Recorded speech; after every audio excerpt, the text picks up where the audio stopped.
Good morning. ये video मैं उन स्टूडेंट्स के लिए बना रहा हूँ जो आने वाले टाइम में डॉक्टर बनने वाले हैं और साथ ही साथ अभी आप लोगों ने 12th का एग्जाम दिया है और नीट का एग्जाम भी आपने दिया होगा। बहुत अच्छा स्कोर आया है आपका और अगर स्कोर अच्छा आया है तो आप एमबीबीएस के लिए भी जा सकते हैं और वेटनरी के लिए भी जा सकते हैं। दो ऑप्शंस अवेलेबल है आपके पास में।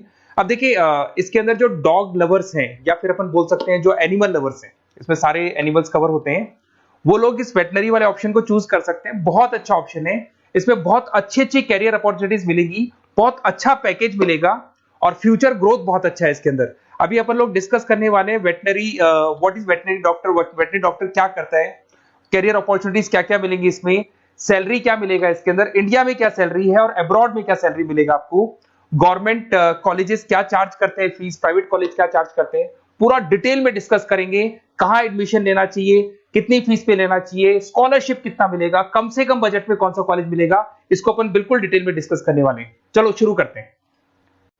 अब देखिए एक वेटनरी डॉक्टर करता है क्या, what the veterinary doctor will do. तो वेटनरी डॉक्टर बहुत सारे काम करता है, डायग्नोस्टिक का काम है, उसका ट्रीटमेंट का काम है, सर्जरी का काम है, प्रिवेंशन क्योर का काम है, इमरजेंसी केयर के लिए आपका जो एनिमल वेलफेयर हो गया, क्लाइंट एजुकेशन हो गया, ये सारे काम को करता है। जैसे अगर अपन डायग्नोस्टिक की बात करें तो एनिमल्स का एग्जामिनेशन करना है, उसका एक्सरे करना है, ब्लड टेस्ट करना है, उसमें वो काम करेगा। अगर मैं ट्रीटमेंट की बात करता हूँ तो यहाँ पे वो मेडिसिन वगैरह जो देगा वो देगा आपको, प्रोवाइड वैक्सीनेशन, वो बहुत इंपॉर्टेंट है क्योंकि वैक्सीनेशन वगैरह अपन देखते हैं डॉग्स वगैरह को रेगुलर बेसिस पे अपने को देना पड़ता है। सर्जरीज हो गई, जैसे रूटीन सर्जरीज, कॉम्प्लेक्स सर्जरीज, ये सारे काम वो करेगा। उसके अंदर प्रिवेंटिंग क्योर, वैक्सीनेशन वगैरह हो गया। उसके बाद में इमरजेंसी केयर के लिए वो जो काम करेगा, जैसे इमरजेंसी केयर में किसी को किसी एनिमल को कोई प्रॉब्लम आ गया तो उसका लाइफ सेविंग कैसे करना है, इमरजेंसी में कैसे लेना है उसको। एनिमल वेलफेयर में जैसे जो एनिमल वेलफेयर ऑर्गेनाइजेशन होती है उसमें वो काम करेगा। उसके बाद में क्लाइंट एजुकेशन हो गया, जो भी आपके क्लाइंट्स होंगे जो डॉग रखते हैं, जो भी पेट रखते हैं, उनको क्या खिलाना है, उनको कैसे रखना है, उसके ऊपर डिस्कशन करेगा सारा का सारा। अब देखिए मेन चीज इसमें आती है कैरियर अपॉर्चुनिटीज। क्या कैरियर अपॉर्चुनिटीज होगी, आप डॉक्टर बन जाएंगे तो डॉक्टर बनने के बाद में आपकी जॉब कहां लगेगी या फिर अपना खुद का प्राइवेट बिजनेस खोलेंगे, कैसे करेंगे आप। इसमें सबसे बढ़िया ऑप्शन है प्राइवेट क्लिनिक्स। ये लोग अपना खुद का प्राइवेट क्लिनिक खोलते हैं, small animal, large animal, mix दोनों के लिए खोल सकते हैं। तो प्राइवेट क्लिनिक के अंदर बहुत अच्छी अर्निंग है, अपन उसका जो सैलरी पार्ट है वो भी डिस्कस करेंगे नीचे। उसके बाद में आपका एनिमल हॉस्पिटल्स हो गए, प्राइवेट और गवर्नमेंट दोनों हॉस्पिटल हैं जहां पे जॉब लग सकती है। रिसर्च इंस्टीट्यूट्स हो गए जहां पे आपका जॉब लग सकता है, जैसे फार्मास्यूटिकल कंपनी हो गया, गवर्नमेंट एजेंसीज हो गया, यहाँ पे जॉब लग सकता है। उसके बाद में गवर्नमेंट एजेंसीज में public health agencies, department of agriculture, यहाँ आपका जॉब लग सकता है। कुछ लोग बोलते हैं जू हो गया, वाइल्ड लाइफ सेंचुरी हो गई, वहां आपका जॉब लग सकता है। जू, एक्वेरियम, यहाँ पे लग सकता है, वाइल्ड लाइफ सेंचुरीज में लग सकता है। उसके अलावा फूड प्रोडक्शन इंडस्ट्रीज हो गई, जैसे लाइफ स्टॉक प्रोडक्शन हो गया, जैसे कोई मुर्गियों का बिजनेस करता है या मुर्गियों का फार्म है, वहां पे जॉब लग सकता है आपका। एनिमल वेलफेयर एडवाइस के लिए जॉब लग सकता है आपका। कुछ नॉन प्रॉफिट ऑर्गेनाइजेशन होती है जो एनिमल्स के लिए खुली हुई है और उनका ऑब्जेक्टिव होता है कि कोई भी अगर एनिमल के साथ कोई प्रॉब्लम है तो वो लोग सॉल्व करते हैं उसको, उसका कोई चार्ज नहीं है, वहां आपका जॉब लग सकता है। उसके बाद में पेट और फूड न्यूट्रिशन, क्या खिलाना है, जैसे आपने सुना होगा डॉग्स को पेडिग्री देते हैं अपन, वैसे कौन सी चीज खिलानी चाहिए, क्या नहीं खिलाना चाहिए, उसकी जो जितनी मेडिसिन बनेगी या जितने फूड बनेंगे वहां जॉब लग सकता है आपका। उसके अलावा आपका स्कूल्स एंड कॉलेजेस में आपका जॉब लग सकता है एज अ फैकल्टी। पढ़ने के बाद में अगर आपका इंटरेस्ट है फैकल्टी बनने का तो वहां आपका जॉब लग सकता है।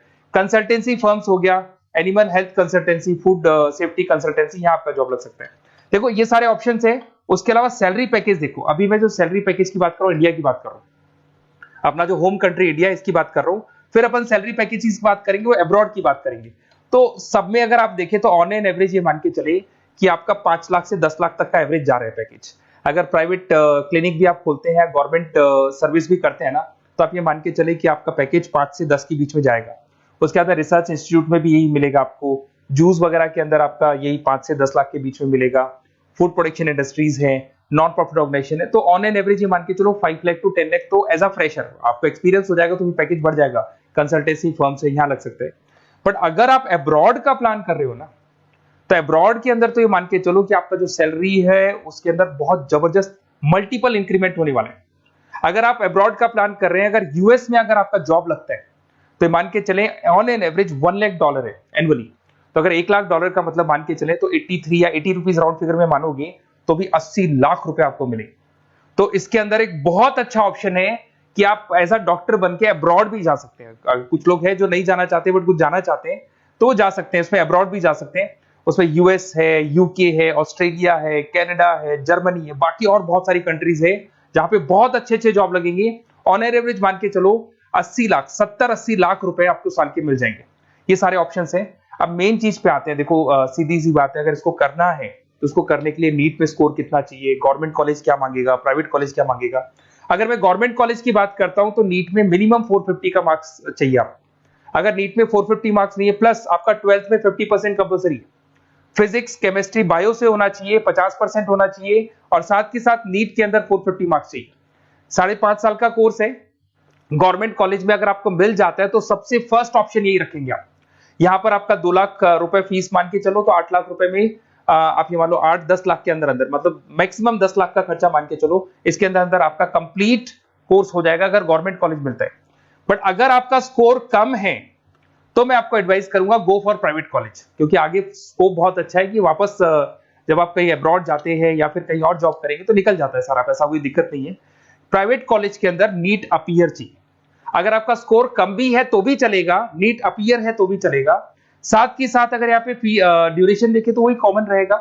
बट प्राइवेट कॉलेज में फीस बहुत हाई है। देखो आप 5.5 से लेके 7 लाख पर एनम मान के चलो तो पूरी फीस मान लो कम से कम 30-35 लाख के आसपास फीस बैठती है आपकी।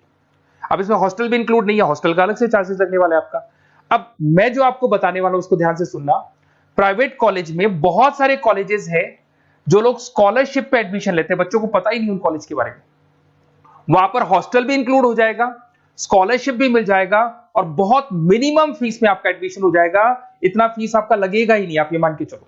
तो उन सारे कॉलेजेस का अपन डिटेल में डिस्कस करेंगे। मेरा नंबर आप लोग के पास है, इस पे जैसे आप कॉल करेंगे तो या तो मैं रिसीव कर लूंगा, अगर मैं रिसीव नहीं करूं तो आप मेरे को मैसेज डाल के छोड़ना, मैं हाथों हाथ डिटेल, मेरे जो डिटेल काउंसलर्स हैं उनसे मैं बात करा दूंगा, वो आपको डिटेल में सारा डिस्कस करेंगे। Okay, best of luck. कोई प्रॉब्लम हो, ये नंबर है मेरा, इस पे कॉल कर सकते हैं। Okay, best of luck.